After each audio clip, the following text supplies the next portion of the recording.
भंडारीपोखरी निर्वाचन मंडल विजु जनता दल पक्षर जनसंपर्क पदयात्रा अनुष्ठित हो जाएगी। एथिरे सामिल होइछन्ति विधायक संजीव मल्लिक कर्मी को देले गुरुमंत्र। प्रणव कहले भंडारीपोखरी मंजूरी रोड बीजेडी कर्मी को मोर कोटि कोटि प्रणाम। भंडारीपोखरी निर्वाचन मंडल बीजेडी पक्षर आज विजु जनता दलर सुप्रीमो श्रीयुक्त नवीन पट्टनायक निर्देश क्रमे जनसंपर्क पदयात्रा और सभ्य संग्रह कार्यक्रम अनुष्ठित हो जाइथिबा बेले विजु जनता दल राज्य सांगठनिक संपादना प्रणव प्रकाश दास जोग देइथिबा बेले भंडारीपोखरी विधायक संजीव कुमार मल्लिक, चांदबाली विधायक व्यमुकेश राय, पूर्वतन सांसद भद्रक बीजेडी जिला सभापति भद्रक, भंडारीपोखरी निर्वाचन मंडली बीजेडी संगठन पूर्वतन विधायकों समेत 4टी जिला परिषद सभ्यों समेत भंडारीपोखरी निर्वाचन मंडल विजु जनता दल कर्मकर्ता और संघ संगठन सैनिक सामिल होते।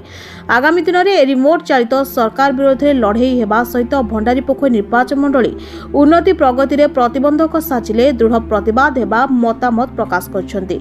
तेबे विजु जनता दल वरिष्ठ नेतृमंडली भद्रक भंडारीपोखरी प्रभाकर बारिक रिपोर्ट, जागृति लाइव मीडिया।